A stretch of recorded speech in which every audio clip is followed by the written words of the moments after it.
Welcome to another episode of Geek Master. As usual, I'm your esteemed host, Cassius Samuels, and today I'm going to hit you guys with a quick recap and review of the new Justice League number 42. But before we get started, keep in mind that in order for me to do an in-depth analysis of this issue, I'm going to have to discuss intimate details of the plot. So if you are not into spoilers and you haven't read this comic for yourself, please stop the review right now, go read the comic for yourself, and then come on back.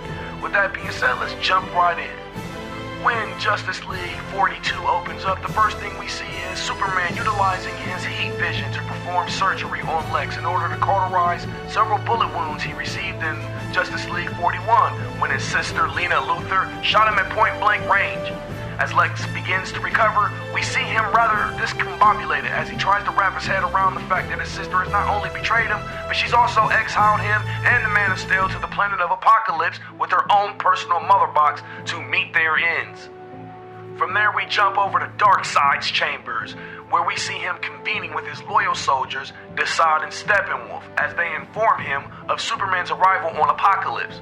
Oh, and by the way, let's not forget the fact that Steppenwolf was killed on Earth 2 by Brutal, the evil, bizarro Superman of that universe.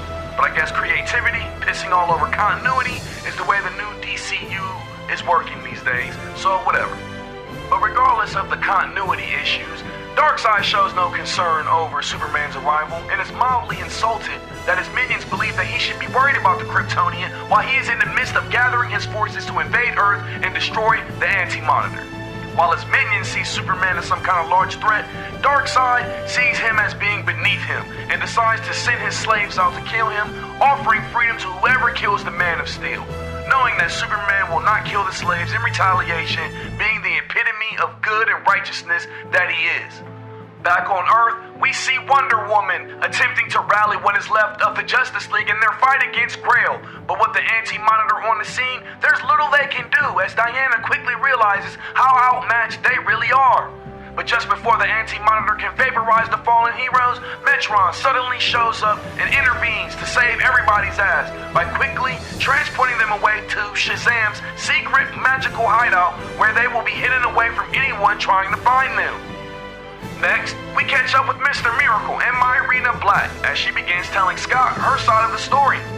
Myrina explains that she's the only Amazon that kept fulfilling their original goal of saving the world from war, and she sees no other way of doing this except by destroying Darkseid, which makes no sense to me because she's basically planning to save the world from war by starting a huge war that will cost the lives of billions of people. Seems counterintuitive to me, but whatever, let's just go with it. She goes on to reveal that she had a child with Darkseid just so that she could use that child against him.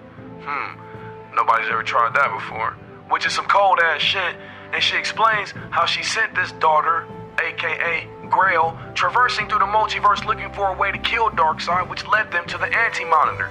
This discussion quickly takes a turn for the worse when Mr. Miracle refuses to join her crusade and Myrina lashes out to attack him. The whole scene ends rather abruptly as Scott tries to do what he does best and escape, but finds himself unable to retreat as an incoming boom tube materializes directly in his path. Back at Shazam's secret hideout, we see our heroes getting really frustrated at the fact Metron will not divulge any pertinent information that will help them understand what's going on with Darkseid, the Anti-Monitor, and this whole war situation. So Wonder Woman takes it upon herself to bind Metron with the lasso of truth and forces him to confess that the only way that they will get the information they seek is by taking the Mobius Chair from him. And of course, Wonder Woman is more than happy to relieve him of his seat as she yanks him right out of the chair. This sets off a chain reaction and leaves the Mobius Chair unstable, and as it malfunctions, it begins to open a boom tube. But before the chair can disappear, Batman makes a split-second decision and hops into the chair, which instantly transforms him into a god and bestows all knowledge of the universe upon him. After the transformation is complete, Bruce Wayne immediately asks two questions he already knows the answers to in an attempt to test the chair's authenticity of knowledge. His first question, who killed his parents? And the second question, what's the Joker's true identity? To me, I have to be honest, this scene made me feel a tad bit ambivalent about the whole conclusion of the story. I mean, you get access to all knowledge of the universe, and the first two questions you ask are things you already know? Why beat the dead horse? We already know Joe Chill killed Bruce Wayne's parents, and if you read Scott Snyder's Endgame story arc, it's implied that Batman already learned the Joker's true identity. So it just seemed like a waste of time to me, even though, on the other hand, it was a great characterization moment for the Batman's character, as far as the story goes. But that's basically where the issue ends, and we see the age of Bat-God begin. Despite the slower pace and lack of action in Justice League 42, the issue still came off pretty splendidly in my opinion. The in-depth dialogue and narration by Jeff Johns was succinct, with filling in some gaps as he begins to develop some of these subplots that he's been handling in this story. I give Johns a lot of credit because, in my opinion, he's doing a wonderful job managing this huge cast of characters and all the storyline subplots that come along with it. However, my only complaint with the writing is that this issue was so short that even though the story slowed its pace a little, as a reader, I felt like there was really no time to really develop these underlying stories because the story jumped from conflict to conflict so quickly. And that kind of made the overall value of the story suffer to me a little bit. Like, we start the book off with a brief look at Superman and Lex Luthor and their dire situation, and then boom, we move away from them, and that's the last we see of them for the whole issue. At this point, it's enough for me to wonder if the Darkseid War would have been better off structured like Forever Evil, with a separate mini-series containing the main conflict and the Justice League exploring individual characters in greater depth. As far as the artwork is concerned, all I'm going to say is Jason Fabok is a beast. His work on this issue is phenomenal, and the tension that he builds in the room with Darkseid, even when he isn't talking, is utterly amazing.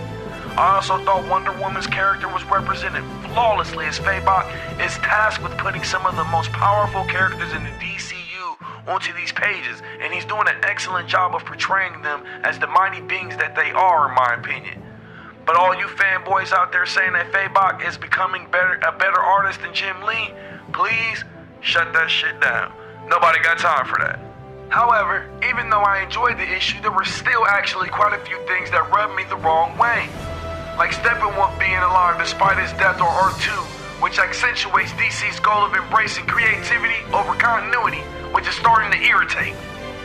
My first impression of what creativity over continuity was to mean made me think that DC was basically going to retcon a few origins, abandon some unpopular storylines, maybe switch up a few timelines here and there, and then move on. All of that would have been annoying to me, but I could have gotten over it. But now, I see it means something completely different, as writers basically cherry-pick the stuff they want to build stories around, and then say fuck continuity along the way. On top of the Steppenwolf issue, you also have Superman, who is currently depowered in his monthly title, but fully powered up in this story. As well as Batman, who's currently being portrayed by Jim Gordon in the monthly Batman title, but is here being portrayed by Bruce Wayne. Nothing syncs up, and I feel like it's a real shame for us fans who have been following these stories from the very beginning. And the way I see it, if there's going to be no continuity in these stories, I can't help but feel reluctant to get excited about anything supposedly significant that happens in any of these stories. And I would use the revelation of Joker's true identity to Batman in this issue as an example. If the writers are just going to use this creativity over continuity exemption every time they want to do something dramatic in their stories, who's to say that these revelations just won't get ignored or retconned in the future? I hate to be that guy who points this out, but that kind of stuff drives me crazy, so I couldn't help myself. In the end, despite the quizzical continuity issues and the short length of the comic, I still enjoyed the assiduously detailed artwork of Fabok and the wordplay wizardry of Jeff Johns, so I'm giving this issue a straight up 8.5 out of 10. With that being said, I'm going to go ahead and bring this video to a close. If you found any value in this video, please drop a like, subscribe to the channel, and follow me on Facebook at The Geek Master. I try to put out at least one video a week, so if you want to stay up to date with all things comic, subscribe to the channel, you fucking turbo sluts. I'll see you next time, and I'm out, you bitches. Peace.